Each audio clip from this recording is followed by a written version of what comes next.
अगर मैं अगले टॉपिक की बात करूं आपसे तो ये होगा कि विखंडन की प्रगतियां, क्योंकि मैंने पहले आप लोगों को बता चुके हैं एक बात बहुत अच्छी तरह से ध्यान में रखिएगा कि सोवियत संघ विखंडन क्यों हुआ के मतलब बता दिए। अब विखंडन हो गया तो उसका इस दुनिया पर प्रमाण क्या पड़ा, कैसे कैसे दुनिया आगे बढ़ी, यही सारी चीजों के बारे में आपको बताएंगे। साथ ही साथ ये भी बताएंगे आपको कि अमेरिका कैसे दुनिया के एक लौता ताकतवर देश बन गया, उसके बारे में भी आप लोगों को स्पष्ट रूप से A to Z चीजों की जानकारी यहाँ पर दिया जाएगा। साथ ही साथ आपको शॉक थेरेपी के भी बारे में बताया जाएगा। तो चलिए बिना टाइम गंवाए हुए आप लोग को बता रहे हैं कि क्या हुआ। तो देखिए, सोवियत संघ की दूसरी दुनिया पूर्व यूरोप से साम्राज्यवादी व्यवस्था खत्म हो गया। अब यहाँ से ध्यान से आप लोग समझिएगा, कहने के मतलब क्या है कि जब भी सोवियत संघ आपका बना हुआ था तो सोवियत संघ को कहा जाता था दूसरी दुनिया। पहली दुनिया आपका अमेरिका, दूसरी दुनिया जो बोला जाता था वो सोवियत संघ को बोला जाता था।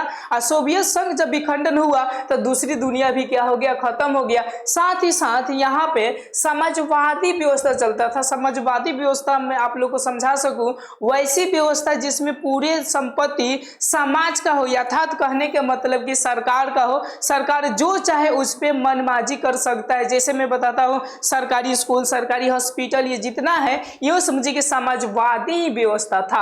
आप लोग को यहाँ पर कुछ दिखाई दे रहा है, लेकिन ये हुआ क्या, समझ में आ गया आप लोग को कि ये भी खत्म हो गया। कब, जब विखंडन हुआ तब। साथ ही साथ अमेरिका अकेला शक्तिशाली राष्ट्र बन गया। आप लोगों को समझ में आ गया, सोवियत संघ को विखंडन के बाद से अमेरिका अकेला शक्तिशाली राष्ट्र बन गया। अगर कभी पूछे तो आप लोग इसका जवाब दे सकते हैं। अब देखिए, नोट्स में एक बातें मैं आप लोग को यहाँ पर लिखा हूं, ध्यान से समझिएगा कि साम्यवादी शासक के बाद कौन सा आया, शॉक थेरेपी आया। यह एक प्रकार का, याद रखिएगा, विश्व बैंक था।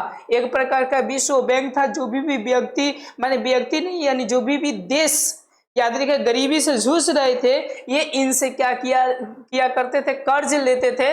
लेकिन याद रखिएगा, अमेरिका चाहता था कि सभी देश को मैं पूंजीवादी बनाऊं। क्या बनाऊं जी, पूंजीवादी। और ये जो आपका यूं समझिए कि शॉक थेरेपी जो बैंक आया था, यह एक प्रकार का पूंजीवादी ही व्यवस्था था, जैसा अमेरिका चाहता था दुनिया को बदलने के लिए। आगे देखिए, आगे आपको बताते हैं, कभी कभी पूछ देता है कि शॉक थेरेपी किसे कहते हैं। शॉक थेरेपी किसे कहते थे, आप लोग हमेशा इस बात को थोड़ा सा सोचिए, ऐसा याद रखिएगा ना कि आपको हमेशा भूल ना सके। जैसे मैं बताता हूं, गौर करिएगा, बताया जाए तो देखिए, सोवियत संघ के विखंडन के बाद जो मतलब विश्व में बैंक आया जो गरीब दुखियों देशों को कर्ज देता था, उसी को हम लोग बोलते हैं शॉक थेरेपी, जो अंतरराष्ट्रीय बैंक है। देखिए यहाँ पे बोल रहा है कि विश्व बैंक और अंतरराष्ट्रीय मुद्रा कोष के मंडल को हम लोग क्या बोलते हैं, शॉक थेरेपी कहते हैं। इसका मतलब समझिए, विश्व बैंक और अंतरराष्ट्रीय मुद्रा दोनों को मिलाकर शॉक थेरेपी कहलाता है। आगे देखिए, कहते हैं कि यह समाजवादी से पूंजीवादी की ओर ले गया। कौन ले गया जी बाबू, याद रखिएगा, शॉक थेरेपी जो था वो समाजवादी, यानी सरकारी जितना जमीन था उसको बेच कर क्या कर दिया जी, पूंजीवादी व्यवस्था कर दिया। यहां तक आप लोग बहुत बेहतरीन तरीके से समझ में आ रहा होगा। चलिए अब हम नेक्स्ट पॉइंट की ओर बढ़ते हैं। अब कह रहे हैं कि राज्य का संपत्ति निजीकरण होने लगा। अब मैं आपको एक वर्ड बता दूं, निजीकरण के मतलब हो जाएगा प्राइवेट, मतलब कि पर्सनली लोगों को, यूं समझिए कि जो सरकारी जमीन है पर्सनली किसी व्यक्ति को लिख देना ही आपका, याद रखिएगा, कहलाता है निजीकरण। क्या कहलाता है बाबू, निजीकरण। उसके बाद से देखिए और क्या क्या हुआ सोवियत संघ के विखंडन के बाद, जो जो पैसा लिए उनका क्या होने लगा, नियम कानून। देखिए, सामूहिक फार्म, जो सामूहिक फार्म था उसको पर्सनल लोग बनाने लगा। देखिए कहते कि निजी कार्य खेती और भी पूंजीवादी व्यवस्था से होने लगा। यानी निजी कार्य का मतलब अपना कार्य, निजी कार्य का मतलब क्या होता है, अपना कार्य। खेती भी पूंजीवादी व्यवस्था कहने के मतलब कि ये हुआ कि आपका खेत है तो आप ले जाइए, आपका खेत है तो आप ले जाइए। किसी जमींदार या सरकार का उस पर हक नहीं था, बस एक फिक्स लोन बांध दिया गया था, यानी कर बांध दिया गया था, उतना आपको देना है। साथ ही साथ देखिए, अब कहते इसी कारण मुक्त व्यापार की नीति भी अपनाया गया। इसी के कारण कौन सा अपनाया गया, मुक्त व्यापार। आप लोग आगे चलकर बहुत ही अच्छी तरह से बताएंगे कि मुक्त व्यापार क्या है। थोड़ा सा समझ जाइए, मैं बता रहा हूँ।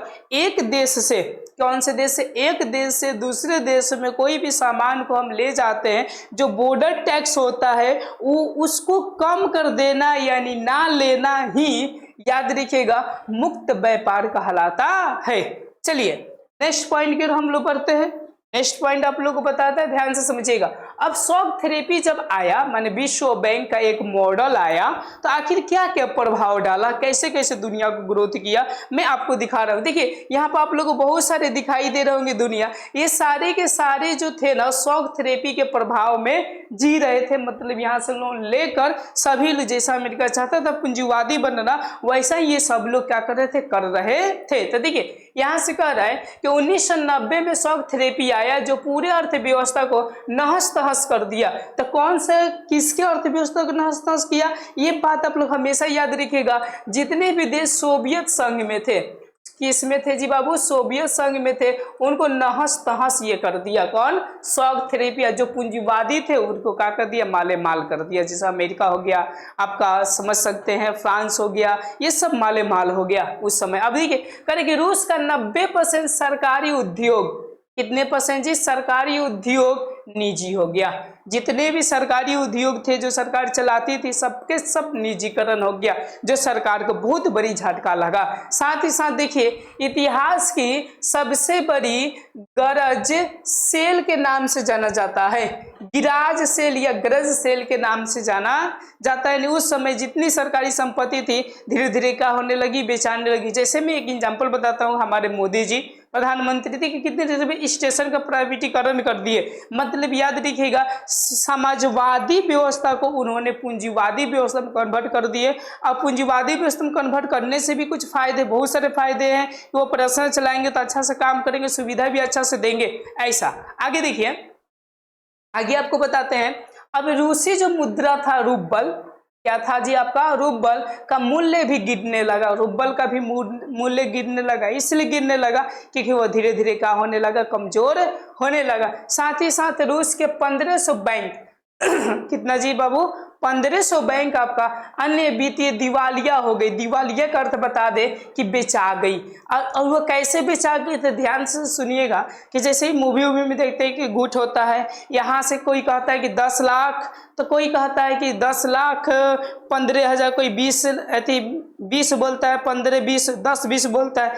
इसी तरह चलते जो हाईएस्ट रैंक पर आकर उसको खरीद लेना ही आपकी, याद रखिएगा, दिवालिया कहलाती है। साथ ही साथ याद रखिएगा 10,000 कंपनियों का शेयर भी, धारकों का जमा पूंजी भी क्या हो गई, डूब गई। ये श्री है कि डूब जाएगी। जब बैंक आपका डूब गया तो उसमें हम पैसा रखे थे, क्या वो डूबेगा कि नहीं डूबेगा, 100% है कि डूब जाएगा। उसके बाद देखिए माफिया वर्ग का उदय हुआ।